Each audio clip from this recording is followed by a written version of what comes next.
another thing is, we have two thinking patterns for economics: positive versus normative analysis. Positive means, it's, if I say a statement, it is based on the actual scenario, based on actual facts and figures. What it is, right? What actually has happened. Whereas if I say a statement, normative statement, it's like my opinion, right? I think the economy should grow like this. What should be, what ought to be. So we have positive economic thinking pattern and normative economic thinking pattern. You should be able to differentiate between positive economics and normative economics. So look at these statements.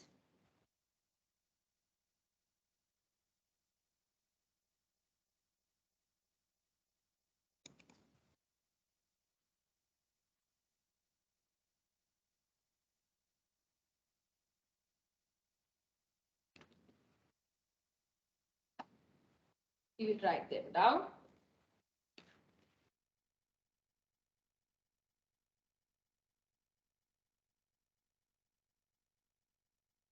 Sorry, you can see others. Can the ones online see? Can the ones joining online see my Word document? Yes, ma'am.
Sorry, give me a minute.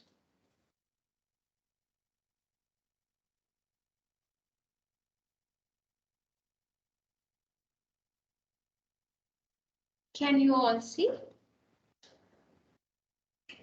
Write them down.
So you have to say whether it's positive or normative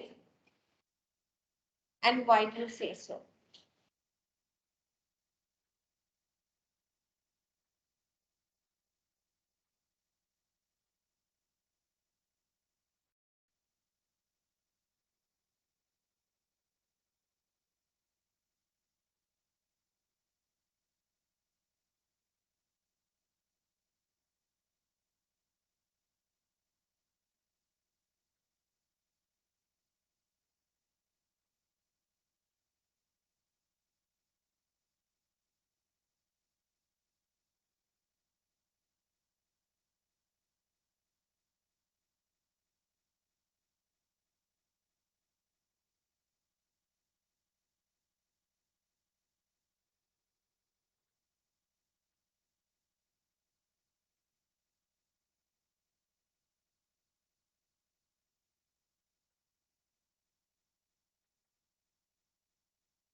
Are you all done? Everyone online done?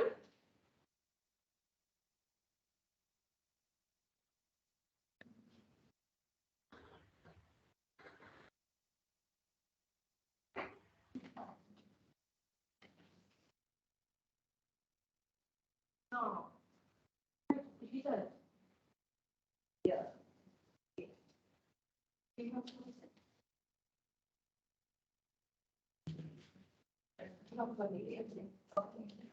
How about you? Okay.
Don't worry, right?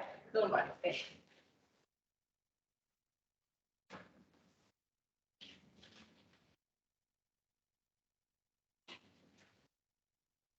Okay, I know it's a little confusing, right?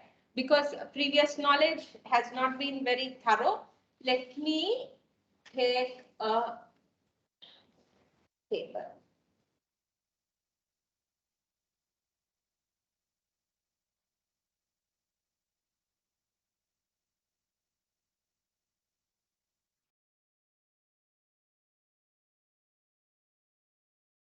I would have ideally gone to the board, but then for the benefit,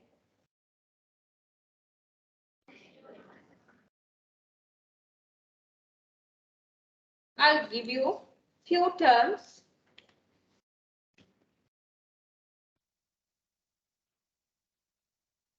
Under positive economic thought, right?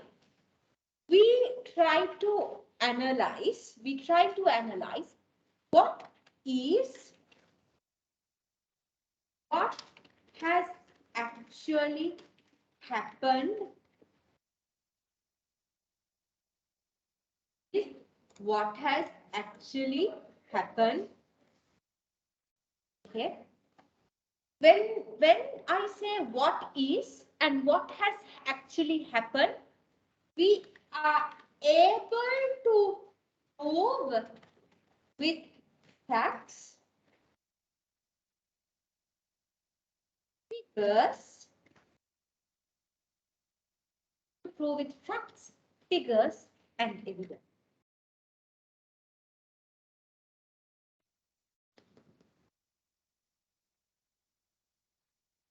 Positive side.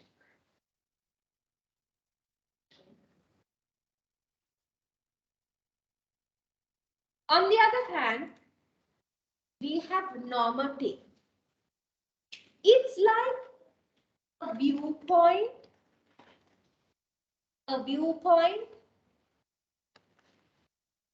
and right? Opinion of someone. It's a viewpoint, judgment, opinion of someone. Words ought to be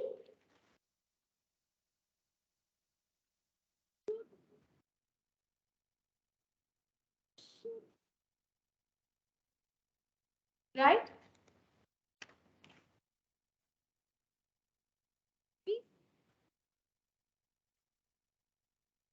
Varies from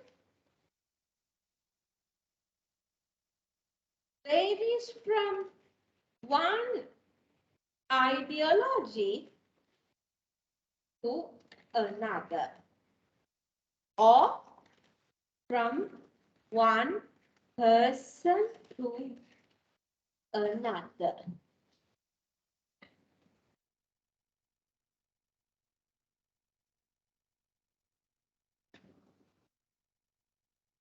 Okay.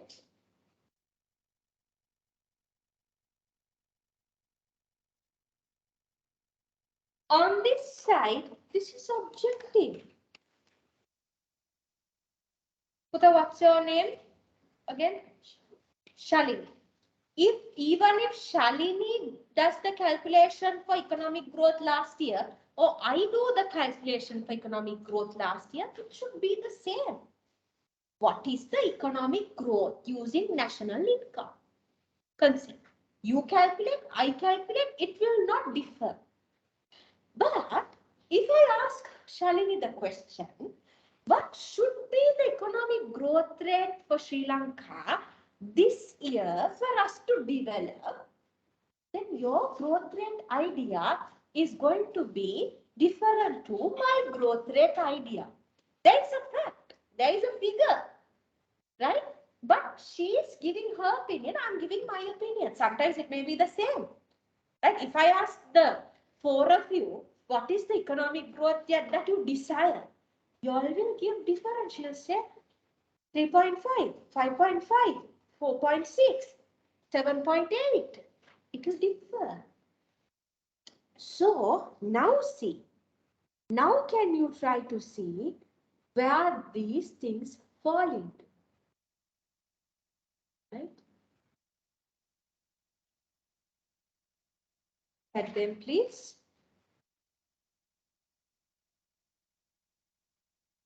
Now green cat.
Okay, shall we discuss that?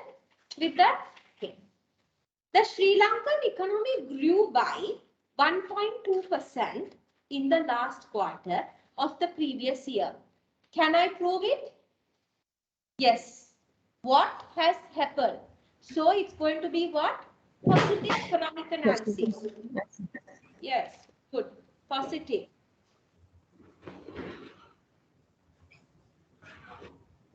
The agriculture sector should grow by 2% to enhance average income levels of the farming community in Sri Lanka. Can you prove it at the moment? No. It's an opinion. No. Somebody is saying this should be like this for this to be like this. Normative. No.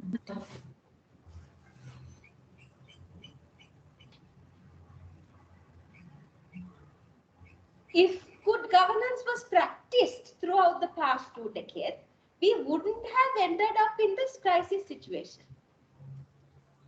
Look at it clearly. If this happened, this wouldn't have happened. In my opinion. You may say, what is your name, Buddha? What's your name? Samira. Samira say it's not only good governance, right?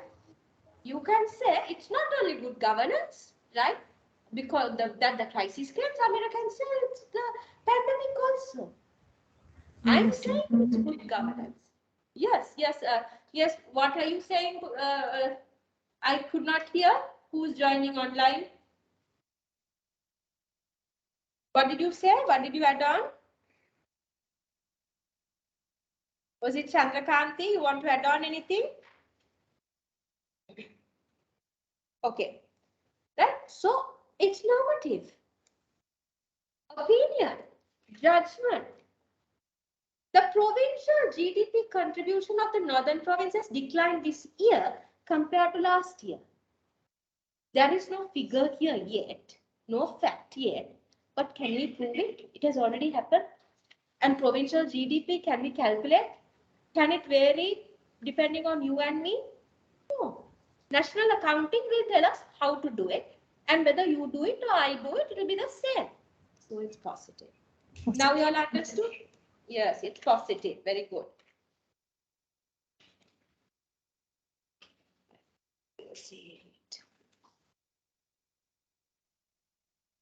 Okay, we have a lot. I need the next 35 minutes. Do you need a 5-minute break? Is it difficult to stay? 5-minute break? Yes, put your hands up. No, we will continue. Okay, if you want to go out and come, please. No problem. I want to go to the next slide immediately.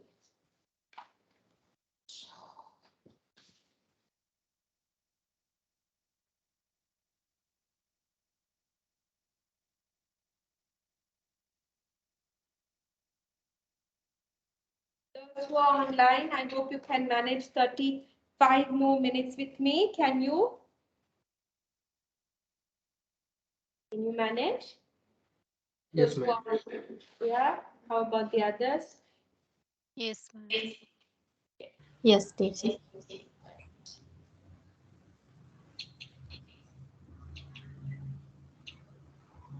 Please go to the next session that has been uploaded to the LMS. Demand and supply. I know it's a little bit of a long session, but don't worry. It's something that you already know.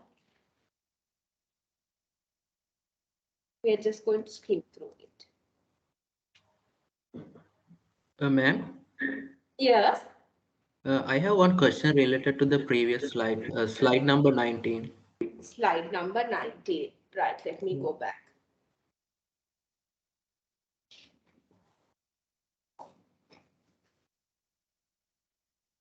So basically what happened in the slide that we have an option to select either point A and B. Yes. So Yes. my question is now when you are deciding the point A and B, what is the basis? It's totally depend on the opportunity cost or that we have any other, I mean that things to be considered other than the opportunity cost. Yeah. So when we decide on point A, that means 7,000 robots and pizzas, it's mainly our desirability. Okay. If it's an economy, do we desire, as if it, let's say it's a person, let's start with a person.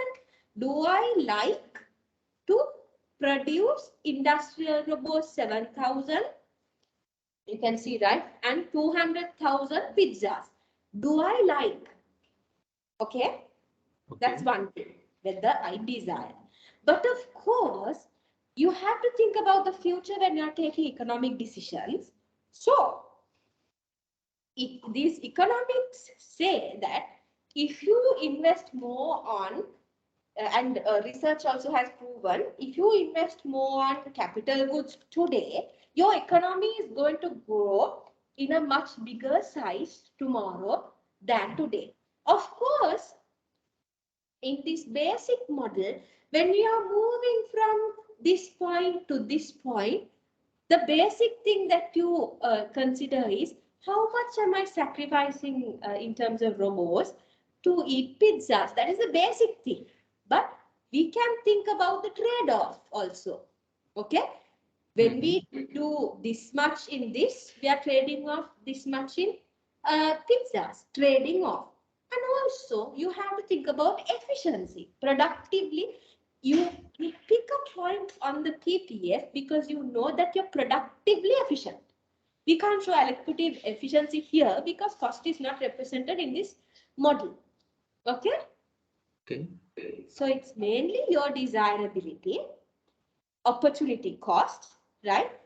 Yeah. Can we go to a point outside the PPF? No. No, no. Why? Scarce resources are there. Anything else? So basically, it depends on the opportunity cost that my basis. Desire, your desire. Your desire. Economy is desire. Okay? And then when we are considering about moving points, we will look at opportunity cost. Okay, basically depend on that. What is my future objective? What I'm going to achieve in after 2 years or 3 years? Yeah, that will also affect us. Yes. Okay, okay. I got it. Okay, thank you, ma'am. You're welcome. Now can you see session 2? Can you all see the ones online? Yes, we can see. Okay, thanks. So here we are going to cover the session 2 is about demand and supply. There we will be covering demand and supply concepts, right? We will be covering determinants of demand and supply. You already know. We'll be covering what are the factors that will affect a shift in the demand curve, a shift in the supply curve. We will look at excess demand supply. We look at the equilibrium. We will not look at fixing government involvement, and price mechanism will not be looked at today, because this government involvement as well as the price mechanism will be covered in a later on chapter as well. So today we are not looking at these two, but of course it's included in your learning outcomes. Okay, it's included.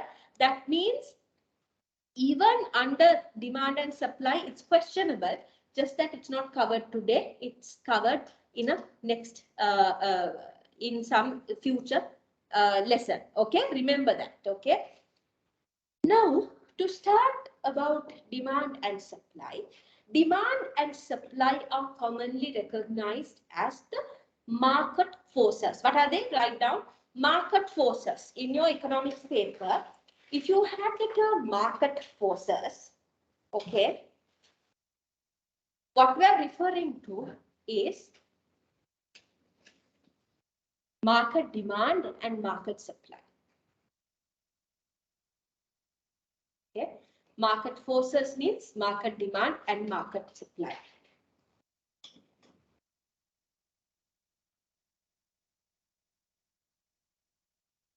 Now, what is a market?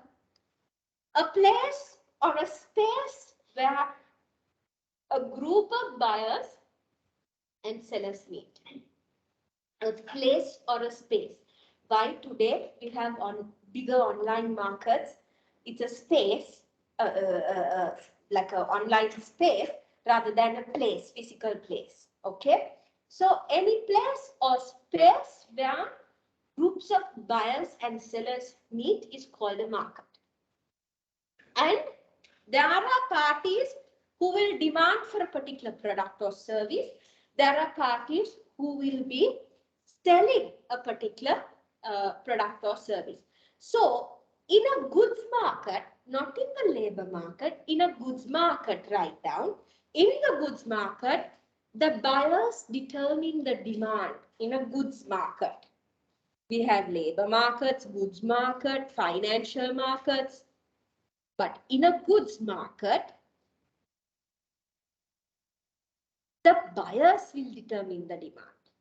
The one who is buying is related to the demand. Demand is backed by buyers, decided by buyers. And the sellers in the goods market, goods and services market, we say, is the sellers are the ones who decide the supply.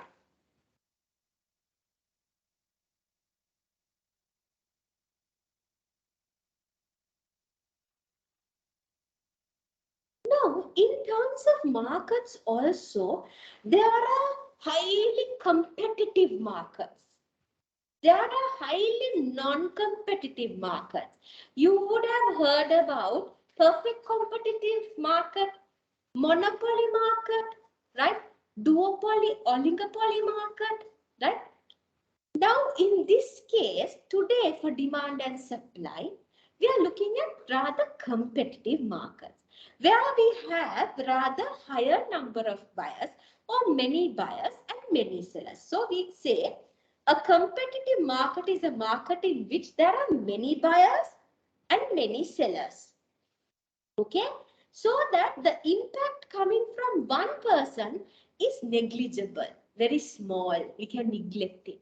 So today, the demand and supply concepts that we are going to speak of, basic concepts, are spoken in the context of competitive market. Remember that, in the assumption of competitive market.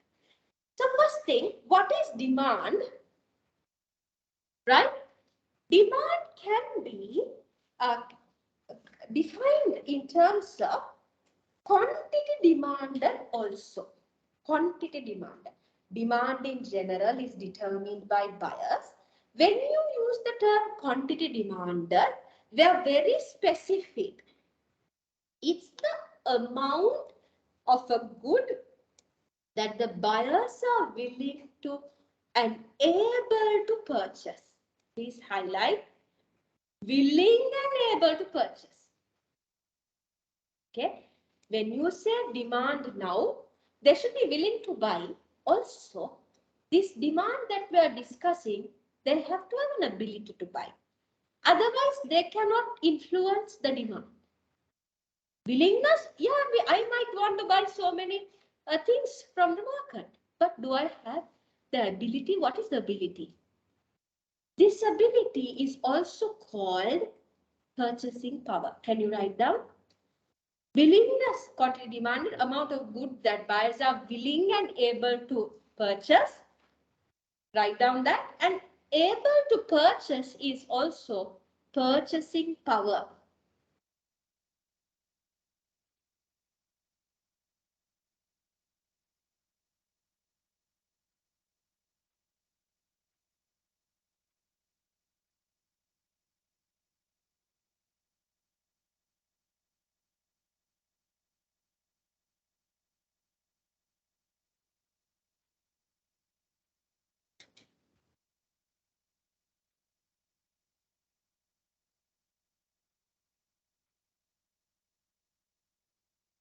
Okay. Then, under the law of demand, you have all learned law of demand. What is it? Negative relationship or inverse relationship between two things. Price and quantity demanded. Price and quantity demanded are inversely related. Means the law of demand. Okay. There is an assumption. Price and quantity demanded inversely related means, are there any other things deciding quantity demanded of a good? I will go to anyone.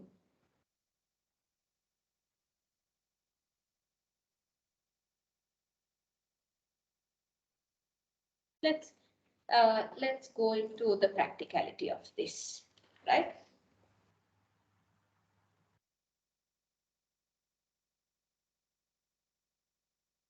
If you take demand of a product, means the demand of a product. Who else works for the corporate sector?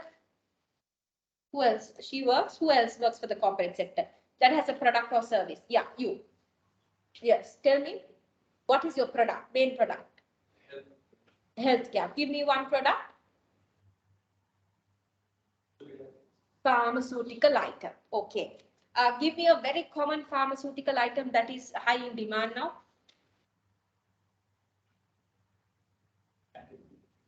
Sorry? Antibiotic. Okay. Give me one name. Okay. Fenadine. Okay, I don't know how to spell, but for what? Given for what? Okay. I'm going to call it Fex for sore throat.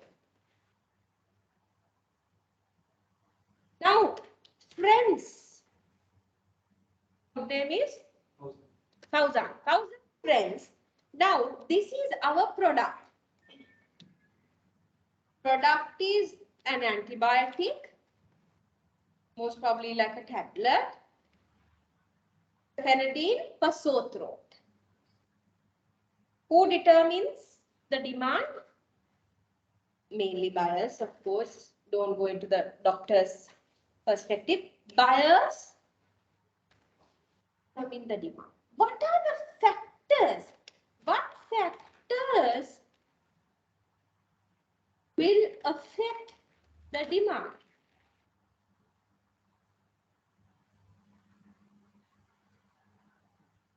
Purchasing power. Okay. Purchasing power will depend on what? The price of the tablet. So I'm going to call it price of the tablet. Price of X. This is one.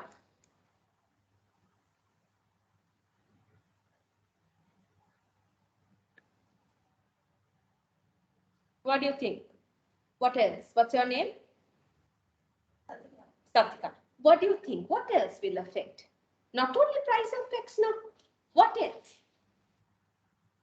Now we are all demanding this tablet. We are having sore throat. Could be because of weather condition. Could be because of weather condition.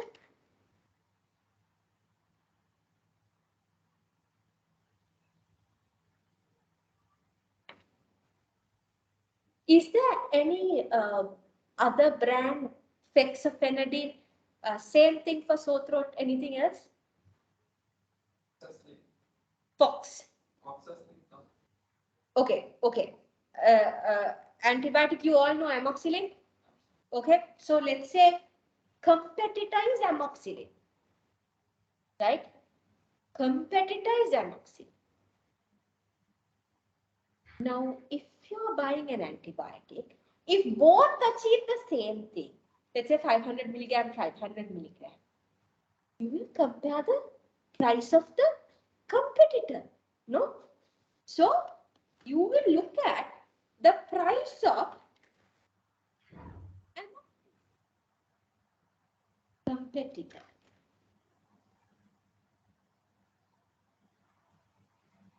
Then, customer preference. Do you prefer fexofenadine over amoxicillin as a brand? Customer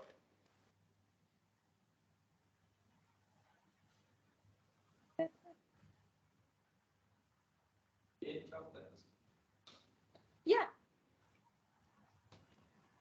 Age of the customer. Do you give it more to children? No. Okay. Age of the customer will also matter. That will come under customer preference and trends and things like that. Now we have 5 factors affecting what? The demand of this fexofenadine tablet. Now, law of demand. When we come to law of demand, right, there are 2 things. Price, the relationship between price and QD, we say inverse relationship.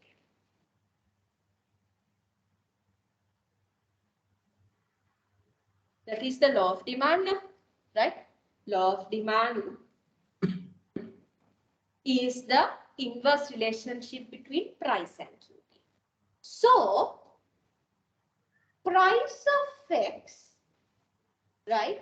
When price of X is increasing, what happens to the quantity demanded of X if there is an inverse relationship? When P of X increases, quantity demanded of X what happens?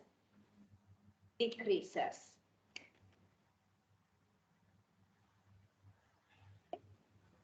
But given an assumption, what is that assumption?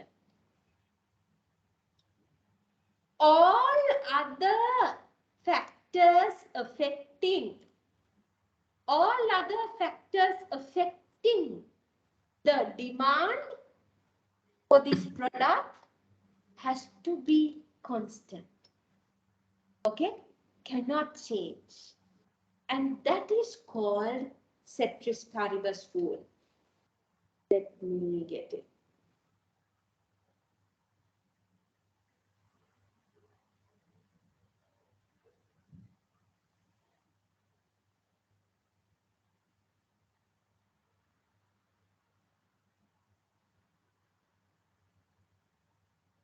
To this, I'm teaching you several things.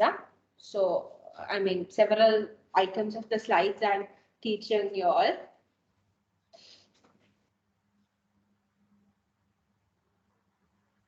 So, whatever is in blue remain constant. So, the assumption is that, given an assumption that all other factors affecting QD of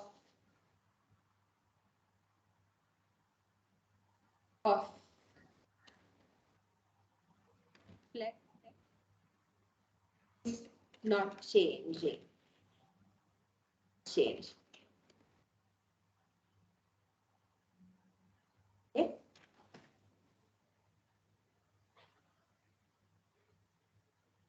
Ceteris paribus rule. You learn the law of demand. Also, you learn determinants of demand. Okay. Also, you learn ceteris paribus rule. Read through these things if they are too complex. Okay. They shouldn't be. You should have covered them somewhere. See, very practical. If any one of you said your product that you do in your company, we should be able to do this, right? Or if you're doing a service, tell me any service. Those who are online, can you tell me a service that you are involved in?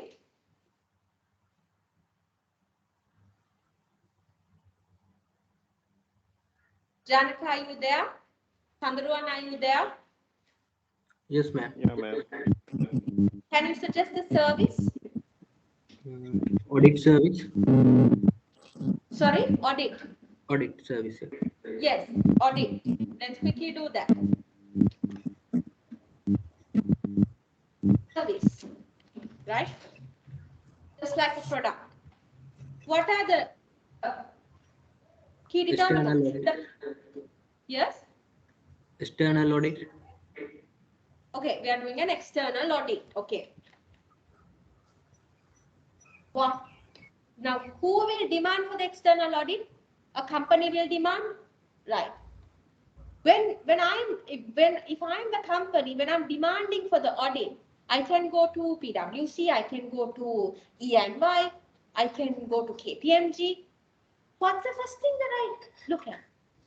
What is the main audit fee for this particular assignment? So, price, which means we give it a term. Audit fee for the assignment. Audit fees or prices of others. That means audit fee of other companies.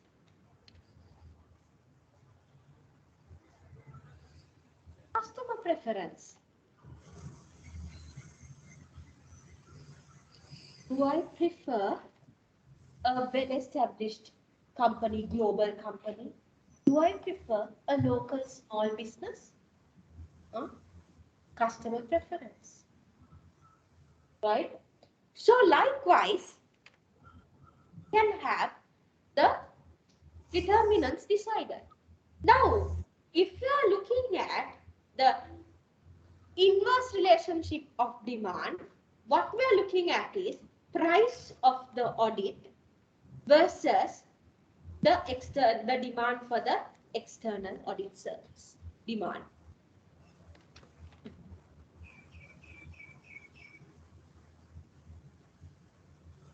Now, in this case, look at these. We assume that when the price is changing, these things will not change. Ceteris paribus. Okay. Now we are going back to our slides. So this demand and this quantity demanded and price relationship, we can show it in a graph, in a table like this. Now look at it carefully. When the price of ice cream cones, right, is increasing, what has happened to the quantity of cones? It has declined. So from a table, or we call it a demand schedule, we are trying to represent the inverse relationship. So that's called a demand schedule. We are just recalling these things you have done, okay? Then we can also show it using a demand curve. A demand curve is downward sloping, like this. So this particular table, we can represent it in a demand curve. Can you see? Downward sloping, please remember, on this side we have price, on this side we have quantity. Those things don't forget, okay? And we have a downward sloping demand curve. Then you also need to know the difference between market demand versus individual demand. Okay?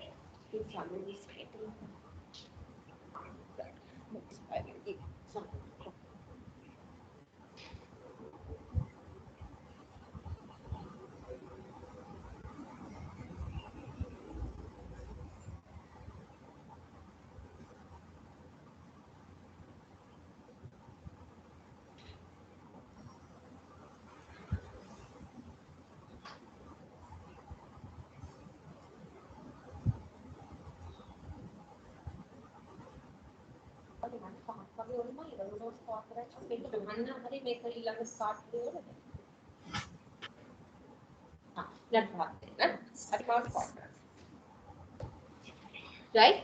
Now, market demand versus individual demand. Individual means one person, right? Market means everyone, all buyers put together, right? So we can get, if it's equations, demand equations, which you will do in the future. If it's demand equations, we can put everything together and horizontally add it, then we get the market demand. Okay? So those things we will show you in terms of functions. Now, in a particular, when you take the demand curve, we should be able to basically see what a point change is. From A to B, if we are changing, what does that mean? When A to B, we are changing. That means when we are increasing price from $1 to $2, we are declining the quantity from 8 to 4. Okay? Ice cream cones, 8 to 4, the reduction in quantity due to 1 to 2 increase in the price. So that is reflected, changes in quantity demand are reflected in this form. So a change in quantity demanded is a movement along the demand curve. Can you see? A point along the demand curve. Whereas it is caused by a change in the price of the product. Here again, you have the assumption one. Now you know ceteris paribus. Other factors affecting demand is not changed. We are only looking at price and the quantity of ice cream cones. As opposed to a change in the point, the demand curve can shift. Let me show you in paint.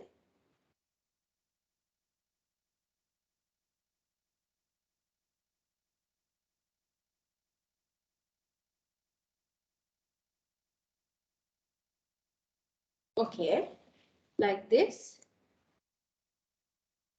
Sorry, it's a little crooked. This is the demand curve. We have point A. We have point B. Okay.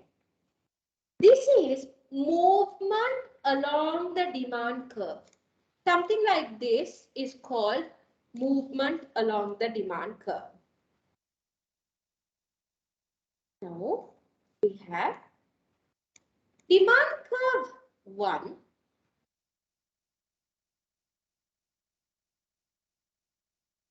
demand curve 2, demand curve 3. 3 different demand curves. This has shifted outwards. This has shifted inwards. You have to remember these terms. Shifting outwards and shifting inwards. This is a movement A to B. D1 to D2, D1 to D3 is a what? Shift in the demand. You need to know these terms. Movement along the demand curve versus shift in the demand curve. Okay, you need to know this difference. Now, why does a shift happen? A movement along the demand curve happens due to a price change. A shift in the demand curve happens due to other factors affecting demand other than price. Okay, like consumer income, price of related goods, taste and preferences, expectations, and so many things. Okay, not price. A shift will happen due to other factors affecting it. Remember those things? So a shift in the demand curve, shifting outwards is increasing demand. Shifting inwards is decreasing demand. Okay. So you have to know what causes an increase in demand and a decrease in demand. So one by one we have discussed consumer income, how it affects. And depending on consumer income, we have discussed whether it's a normal good or an inferior good, right? And then related price of related goods, how it shifts, all of those things we have discussed one by one. Okay? Read through and come, because most probably Miss Metna will skim through this. Okay? This is all what you have done, easy things. You have already covered these things. If you have done economics, demand and supply is a must. So just read through and come. She will skim through this. She will not do it in detail. Okay? Up until equilibrium, read through and come. But if you have doubts, be ready to ask her. Okay? So I'm going to finish off. Do you have any final doubts? Especially the ones who are online.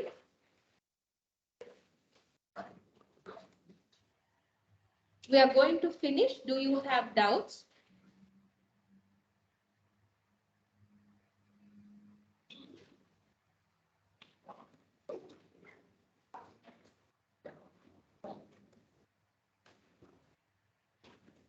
Yes, are we all good?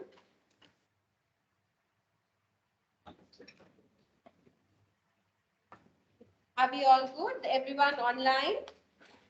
Anyone here has any doubt? Yeah. All okay? Yes, ma'am. Okay, then I will, Miss Mehta will see you next week. I will most probably see you in couple of weeks. Okay? So take care. I will end the meeting then.